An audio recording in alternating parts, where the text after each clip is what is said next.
afternoon. We're back with Coffee with the Supervisor and a very interesting guest, Robert DiGiovanni, who is the Executive Director of the Atlantic Marine Conservation Society. Tell us about this society and some of the things that you do. Well, thank you very much for having us. Being part of the society, the mission is to promote marine conservation through action. Now, it's a group of scientists? Well, it's scientists and biologists that work together, and then the public. The biggest part of anything that we do for the environment is engaging the public. So we all remember Ghostbusters, step back, I'm a scientist, but that doesn't actually work. We need to really be working with the community a lot more, and so what we go out is try to educate the public about what we're seeing in our waters and seeing the changes. Your primary mission is for those creatures that inhabit our waterways, the ocean, the sound, our bays, specifically mammals, turtles, seals, whales, yes, you name it. So tell us a little bit about that. So yes, our mission is to work with the environment and try to understand these changes that we see. So 20 years ago, you didn't see whales off the south shore of Long Island as much as you did today.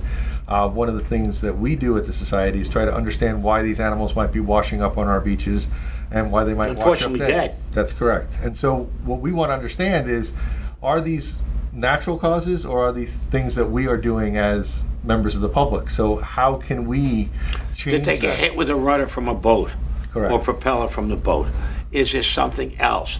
Did they ingest too many microplastics? Exactly. Which are prevalent in our oceans. Funny that I mentioned that because today we were out in Mount Sinai Harbor. Our town is now, along with the village of Patchogue, is now dragging to determine the amount of microplastics in our water. It's amazing. Mm-hmm. Plastic is so prevalent. It doesn't go away. It's not biodegradable, and it has an extremely deleterious effect on sea mammals, among many others. Exactly, and that's what we look at a lot more closely, is trying to understand, now that we have more animals here on a regular basis, what are the changes and what are the impacts as they're here feeding on whatever food source we have. So even this year alone for sea turtles, we've had over 80% of the sea turtles that washed up on our beaches had evidence of vessel strikes, so they were hit by boats. Wow. And that's one of the things we're trying to get that information out, to make sure that people are not just looking for turtles on land, but looking for them in the water and keep an eye out so that they speed along to make sure that they're not hurting sea mammals. Exactly. And that's what's so exciting about the environment today, is that, as I said, 20 or 30 years ago, you didn't see as many animals here. And you want to see that. You want to see a rebounding environment. But biodiversity. You want to see the biodiversity, exactly. And then, with that also comes the obligation to make sure that we're making sure that this is a safe environment for these animals. And we can do that by working together, making sure people understand that seeing sea turtles in the water is not uncommon. Seeing whales, even in Long Island Sound, is not uncommon. Seals we're seeing all around. My first survey, almost 30 years ago, all I needed was 36 pictures to take a photo of all the seals we saw on the east end of Long Island. You're kidding me? Yeah, it was. The increase has been huge, and that's what's so exciting now, is that now we have the opportunity in our community to engage the public. I'm saying you're kidding me, because I'm supervisor now in the town, but I used to be a legislator and used to include part of the East End, and I remember going out to take a look at Little Gull Island, mm-hmm. not Large Gull Island, mm-hmm. Little Gull Island. There had to be 36 seals there. Mm-hmm. Yep. At Little Gull Island, besides all the gulls. They were covered from the entire island, which has a large lighthouse on it, was covered with gulls. But off on the rocks, sunning themselves, were all these seals.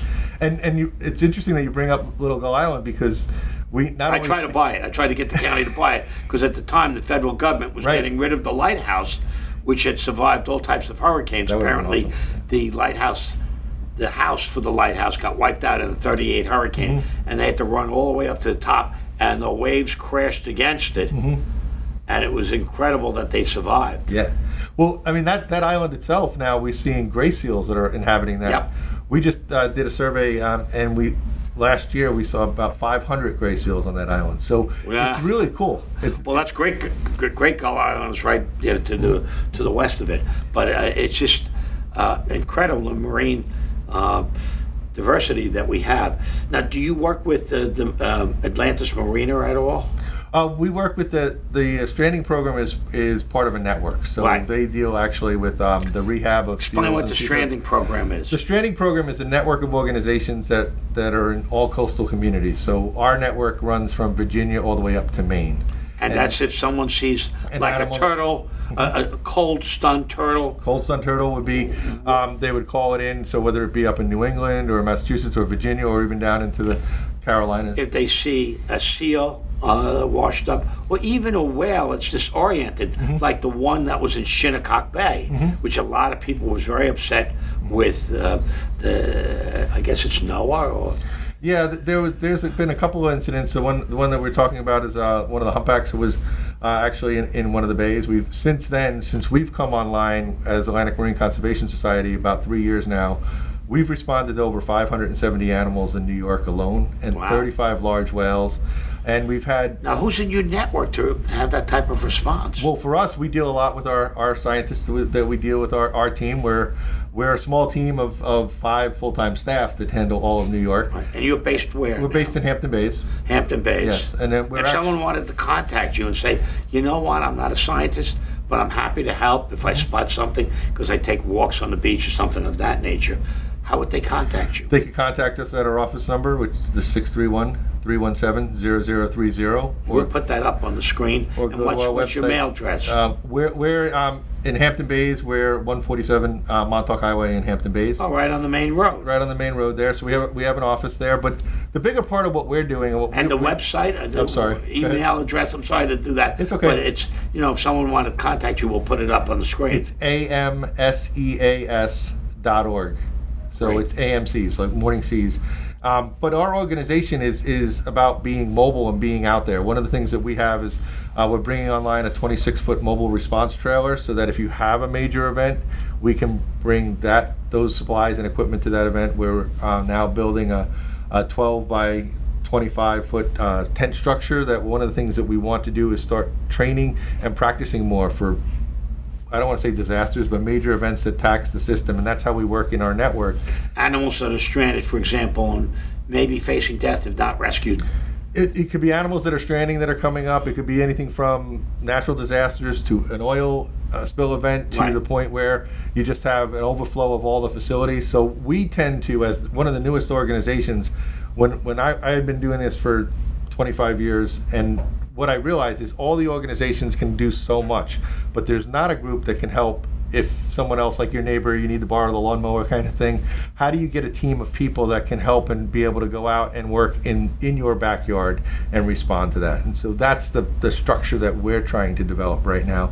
And I'm happy to say that we're moving along quite well. We've been able to have events. We had a humpback whale that was in Reynolds Channel about a year ago. Reynolds Channel is off Long Beach. Off Long Beach. Right. And that animal was swimming around, and we were able to bring together not only NOAA, the DEC, but 11 different agencies to try and address that issue and try to figure out what was the best course of action. And what was the These best are not- course of action? In most cases, there was monitoring, but then the animal was moving around a little bit, so then we put together a team to try and see if the animal could be herded out, but it ended up getting out on its own the night before we were ready to go operational, but we were able to. Sometimes they get disoriented. Sometimes they could, and Some people said the one in Shinnecock was disoriented and did not know how to get out. there's a concern about if the animal is actually disoriented and how much impact we have by being there too. One of the concerns that I always have about our response is that the more activity we have around, just like when we're in a crowded room, Sure. does that change the animal's behavior as well? And that's what was very different between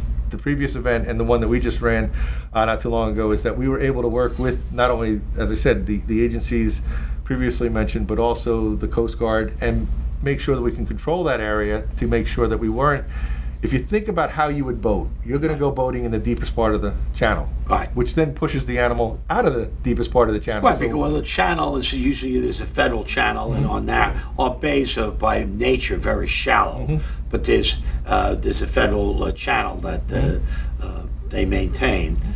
So that's usually the deepest part. Right, and that's where you would want the animal to be able to go in and out. And with the Long Beach animal, it appears that it was able to go in and out. So one of the things that we're trying to develop and work with our partners on is to see if we can get some satellite tagging technology so we can monitor the animals as they're moving around throughout that. So it's a lot more complicated, and those are one of the issues that we're trying to address with the Atlantic Marine Conservation Society. It's trying to prepare for the future. As we speak here, 20 years ago, you didn't have as much as you see today. And protect those sea mammals. Right, we need to protect them. You're like an ASPCA for the water. There you go. For marine life. I hear you have a great board of directors that serve you well. Yes, we couldn't do this without the board of directors. I think it's a really great. I've always found it rewarding to work in the not-for-profit environment because you have a lot of people that are dedicated towards a mission. They're not looking to make profit; they're looking to make change. Well, right. They're looking to make change, and they stick to what a mission is. And the big part is that you can come together from a lot of different walks of life. So when we look at this, it's people that want to help us aren't all scientists. They can be average person that just wants to get involved, and we have training that we can go through to teach people how to help us when we're out there if we're doing something like that. And they will bring something different. I mentioned that because I know my chief of staff, who is a retired Supreme Court Justice, Emily Pines, is on your board, and I can tell you, she is a whiz legally. Yeah. And she is very helpful here. I'm sure she's very helpful to your society. Yes, it's always. And she's obviously not out on her boat or something, but her legal background really. It does help, and I think that's it's. So it takes all types. That's exactly it. It's not any one group. It's us working together as a group, and that's how we came up with Atlantic Marine Conservation Society. Is that it's all those people working together so we can help save the environment and just make it a better place. We didn't get into the problems that we have individually. We got into it because everybody was kind of not thinking about the environment. And now by doing this, we can start increase awareness and make this place that everybody used to come to. Let me ask you about two other major problems that I'm sure your society and anyone involved with marine science is facing.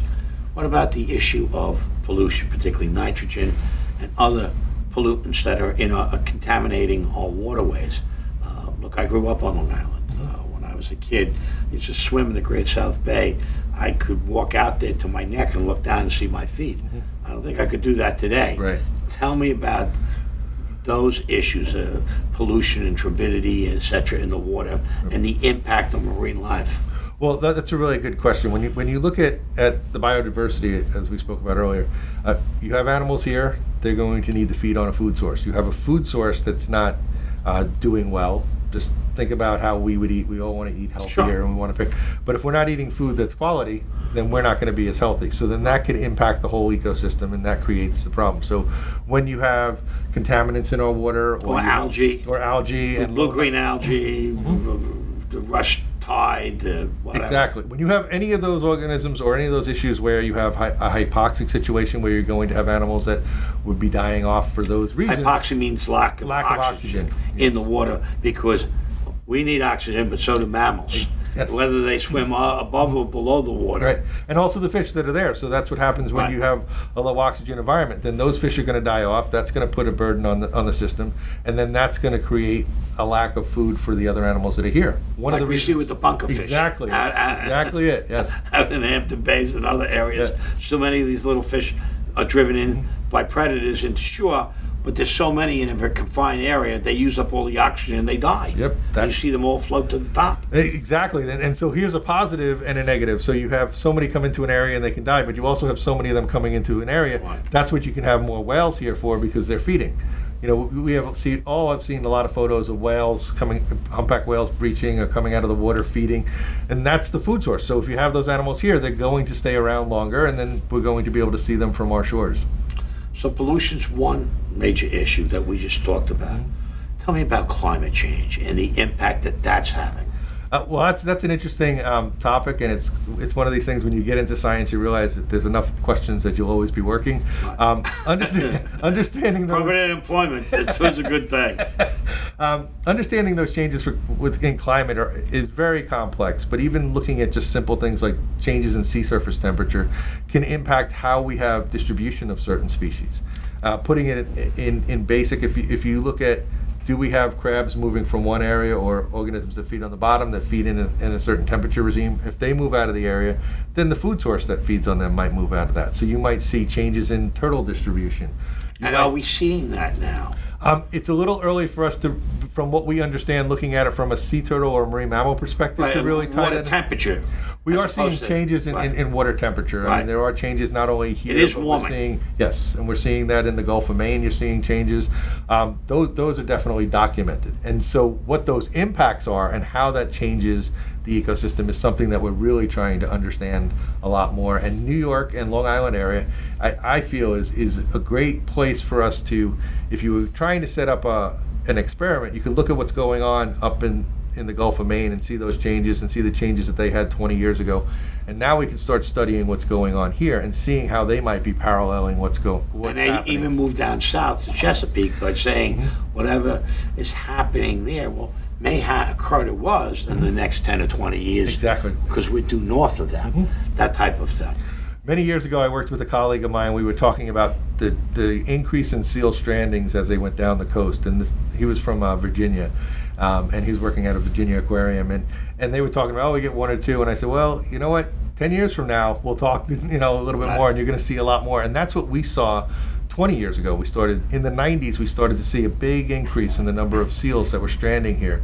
And also a change in species. So based on, it's not just seals, it's not just whales, there's a lot of different species. And not just harbor seals. Exactly, that's the big part, is that it's not one species. That's the complexity, is that you might have a lot of harbor seals that we saw 20 years ago, but now that we're seeing gray seals come in, that's a whole different story. And I just flew last week, I was flying out by Fort Tyler, which is out by Little Gull, and it's the first time. Fort Tyler being on Plum Island. Well, Fort Tyler just south of Plum Island. Right. Yeah. But we saw gray seals hauled out on the sand right there during the summer. So we're actually now seeing seals year-round in our waters, which is something we hadn't seen in decades. Which is amazing, which says our climate is changing. Climate is changing. You can give all different types of reasons for that, and that's debatable. I don't debate the situation. I obviously think that carbon has some impact on that, and the Industrial Revolution, etc., and man's impact on that. But I know enough of history to know that we've gone through little ice ages, like in the 13th, 14th century. Right. So, yes, climate can change, and there may be a lot of different reasons, but nevertheless, we have to deal with the impact. That's exactly the important part of it is to understand what those impacts are. It might not be totally bad in some cases. You might see resurgence of certain species that you didn't see here. Right. But trying to understand that, and that comes right back to the primary mission of the society, is to understand the changes that we're seeing in our environment, and are they good or are they bad? And that's why we kind of focus on, it's a negative. We focus on why animals wash up dead, but you can learn a lot from those animals and say, okay, well, if a majority of them are washing up because, well, they've lived a long time and it's just kind of natural causes, that's not necessarily a bad thing. But if it's because of something that we're doing and we can change that, early on in my career, I was asked by a bunch of students what was the worst stranding that I've ever seen, which is when an animal washes up on the beach. And I thought about it, and I realized I wanted to see more like, kind of a gory. And I realized that it's the ones that we can do something about. And that's what we're really trying to do. And we don't have all the answers, but we are looking for them. And that's what part of the community process is about. What is it that we can do? What we could do 20 years ago, we can't do the same things. The internet was totally different. We're growing as a network. You were asking about how big our network is. The things that we did and the tools that we had 20 years ago are totally different than what we have now. And what we want to do is see how do we move them to the future and keep building to prepare for that. Well, thank you so much for coming on. Thank you. And thank you for letting us know a little bit about what the society does. And we've got some contact information. So if anyone's interested, please give the society a call. Please volunteer if you'd like, because like all not-for-profits, I'm sure you can use as many helping hands as you can get. We can all use the help. Rob, it was a pleasure to have you on. Thank you very much. Thank you. Appreciate it. Bye. Thank you.